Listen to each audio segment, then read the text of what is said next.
जितने भी मध्य प्रदेश के आगेवान है वो हमारे साथ है, जिसमें अनिल दादा और बड़ोले सर हमारे साथ है। तो सर, हमने सुना है, हम तो सभी नवयुवा है, तो पिछले 8 जितने आदिवासी सांस्कृतिक एकता सम्मेलन जो है वो मध्य प्रदेश में हो चुके हैं।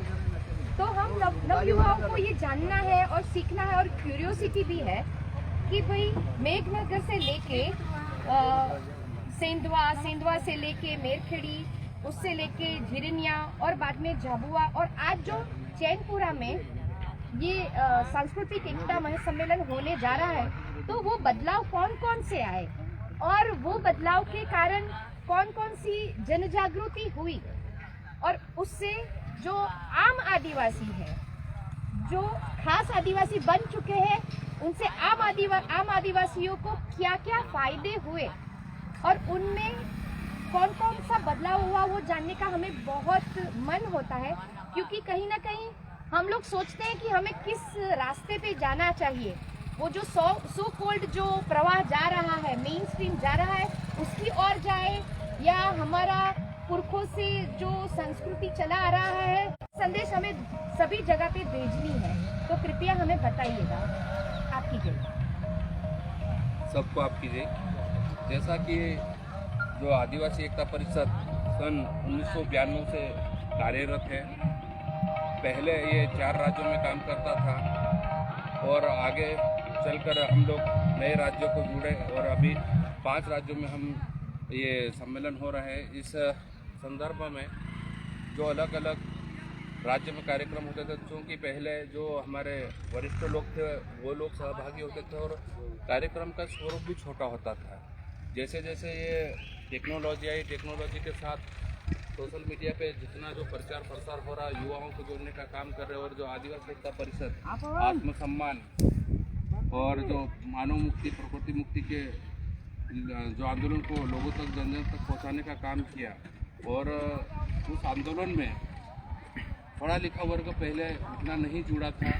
अभी जैसे कि हम देखते आ रहे, निरंतर देश के अलग अलग राज्य के लोग इस महासम्मेलन में जुड़ रहे हैं। पहले हम लोग 3 राज्य 4 राज्य के बीच में कार्यक्रम आयोजित करते थे, अभी देश के लगभग हम 17 से 18 राज्य के लोग पार्टिसिपेट कर रहे हैं।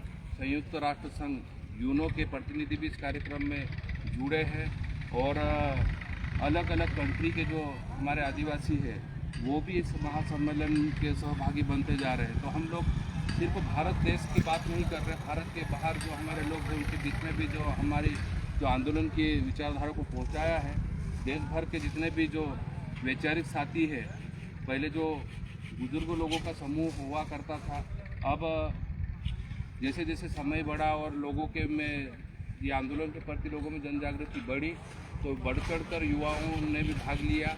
और जो मेन हमारे जो अस्तित्व की जो लड़ाई है, हमारी पहचान, और उसको लेकर अभी देखो युवाओं में एक क्रेज है। और जैसे कि कल हमारा कार्यक्रम शुरू होगा तो महिला सेशन से शुरू होगा और हमारा 3 दिन का ये कार्यक्रम होगा। इस कार्यक्रम में बच्चों से लेकर बुजुर्ग तक, युवाओं से लेकर माताएं बहनें, सब अपने अपने जो पहनावा है, ओरिजिनल जो हमारे खान पान है, वो सब चीज़ें यहाँ देखने को मिलेगी। और जो आदिवासी एकता परिषद वैचारिक जो आंदोलन चला रहा है आदिवासी और गैर आदिवासियों में, तो हम लोग प्रकृति प्रेमी हैं। हम लोग हवा कैसे शुद्ध रहे, पानी कैसे शुद्ध रहे, और यहाँ के जो जीव जंतु से लेकर मानव जाति के लिए जो आंदोलन जो 1992 से चला रहे हैं, ये एक किसी जाति वर्ग विशेष के लिए नहीं है, पूरी मानव जाति की भलाई के लिए काम चल रहा है। उसका संदेश कहीं न कहीं देश के जितने भी बुद्धिजीवी वर्ग है वहाँ तक गया, और वो लोग एक्सेप्ट किए, और आदिवासी एकता परिषद के साथ वो लोगों ने भी जुड़ाव किया है। और देश भर के साथ साथ जो बाहर भी जो लोग हमारे काम कर रहे हैं वहाँ तक ये संदेश गया। और आज आदिवासी एकता परिषद देश में सबसे बड़ा जो आंदोलन चल रहा है, जितने भी जन संगठन, इसके आनुषंगिक संगठन हैं, सब अपने अपने कार्य क्षेत्र में अपने अपने नाम से काम करते हैं। लेकिन जब 13, 14, 15 जनवरी का जो महासम्मेलन होता है, तो देश भर के जन संगठन एक समूह के रूप में, एक एकता के रूप में यहाँ आकर अपना परिचय देते हैं, और हम लोग देश और दुनिया को बचाने की जो मुहिम है, ये कई हमारे वरिष्ठ साथी इस दुनिया में नहीं रहे इस आंदोलन को चलाने वाले, और कई लोग पूरा जीवन इसमें अपना दिया है। तो अब युवाओं से हम लोग उम्मीद करते हैं कि ये जो आंदोलन है, ये आने वाली पीढ़ी के लिए कुछ करने के लिए हमको एक रास्ता मिला है। तो आप सब लोगों की जिम्मेदारी बनती है, देश भर के युवाओं की, पढ़ा लिखा वर्ग हो, किसान वर्ग हो, तो यहाँ किसी भी प्रकार का भेद नहीं है, ना काले गोरे का भेद है, ना महिला पुरुष का भेद है, ना ऊंच नीच का भेद है। हम सब एक समान रूप से सबको देखते हैं, और जो आदिवासी में जन्म लिया वो आदिवासी एकता परिषद का सदस्य हम मानते हैं। इसका कोई रजिस्ट्रेशन नहीं है, और हम ये इसका सदस्य नहीं बनाते, क्योंकि जो आदिवासी में जन्म लिया वो सब हम सब इसके सदस्य से रूप में मानते हैं हम लोग। तो देश भर के युवा इस मुहिम से जुड़े और आने वाली पीढ़ी को हम लोग सुरक्षित जीवन दें, ऐसा हम लोग आप लोगों से आशा करते हैं। ये 33वां आदिवासी सांस्कृतिक एकता महासम्मेलन चैनपुरा तहसील नेपानगर जिला बुरहानपुर मध्य प्रदेश में आयोजित होने जा रहा है।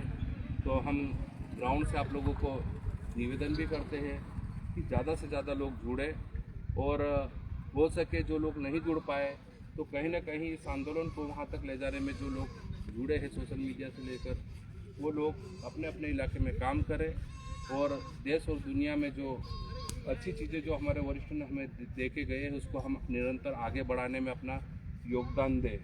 जीवन तो हर आदमी जी लेता है, कीड़े मकोड़े भी, जीव जंतु भी, जानवरों को भी देखा होगा, पेट भरना और जीवन जीना वो भी अच्छे से जानते हैं। लेकिन हमको मनुष्य जीवन मिला है, प्रकृति ने जो हमें दिया है उसका हम सदुपयोग करें, और प्रकृति को हम सुरक्षित कैसा रखें। हम लोग प्रकृति प्रेमी हैं, इसलिए प्रकृति का हम लोग विशेषकर ध्यान दें।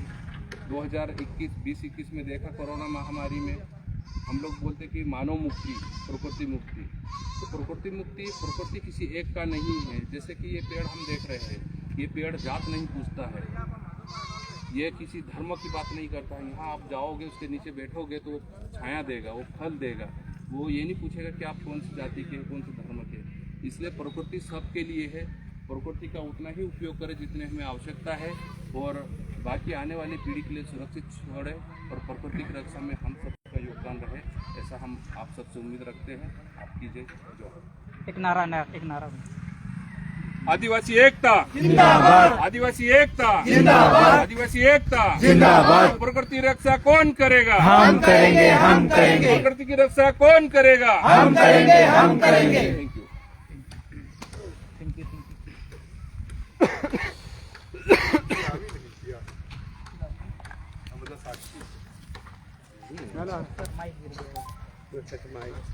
माइक नहीं अपना ये मैग्नेट